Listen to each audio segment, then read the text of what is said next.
लोगों के बीच एक आम गलत धारणा है कि भगवान कृष्ण की कई पत्नियां थीं। उनमें से 16,000 पत्नियों को लेकर लोग कई अनुमान लगाते हैं। वास्तविक कहानी भगवान कृष्ण के सच्चे चरित्र पर जनता के उद्धारकर्ता के रूप में प्रकाश डालती है, जो सभी के बारे में परवाह करते थे। वास्तविक कहानी भागवत पुराण और हरिवंश, जो कि महाभारत का परिशिष्ट है, इसमें अंकित है।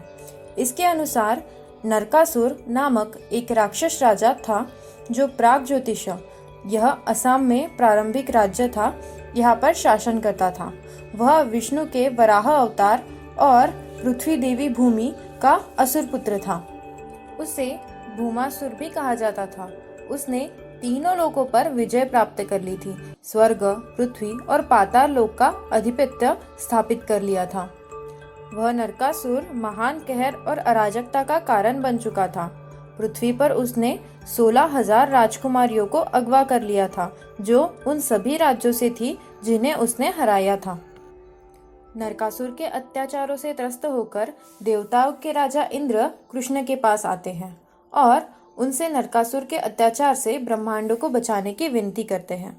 तभी कृष्ण और उनकी तीसरी पत्नी सत्यभामा गरुड़ पुरुष से प्रागज्योतिष पर्वत पर उड़ते हैं। प्रागज्योतिष में होता है भगवान कृष्ण और नरकासुर के बीच में युद्ध, जिसमें नरकासुर की सेना और अंत में स्वयं नरकासुर का वध कर भगवान कृष्ण यह युद्ध जीत जाते हैं। तत्पश्चात सारे राज्यों को तथा उन 16,000 बंदी महिलाओं को भी भगवान कृष्ण मुक्त कर देते हैं, परंतु उन महिलाओं को उनके माता पिता स्वीकार नहीं करते। वे कहते हैं कि अभी वे अपवित्र हो चुकी है। कृष्ण के समझाने पर भी कन्याओं के परिवार वाले उन्हें यह कहकर अपनाने को तैयार नहीं हुए कि अब उनका मान चला गया है। नरकासुर ने उनकी लड़कियों को अगवा करके उन्हें अपवित्र बना दिया है, इसीलिए वे अभी उन्हें पुनः स्वीकार नहीं कर सकते। तभी श्री कृष्ण ने एक लीला दिखाई। इस लीला के द्वारा वे 16,000 रूपों में प्रकट हुए।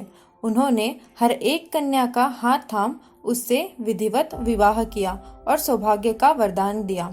कहा जाता है कि बंदी गृह से लौटी इन कन्याओं के ठुकराने वाले माता पिता कृष्ण से विवाह होते ही अपनी कन्याओं को अपनाने को तैयार हो गए।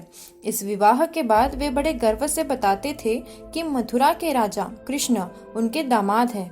इस तरह 16,000 कन्याओं को समाज में मान दिलाने के लिए श्री कृष्ण ने महाविवाह संपन्न किया, ताकि उन सभी महिलाओं को गरिमापूर्वक, स्वाभिमान पूर्वक जीवन जीने को मिले।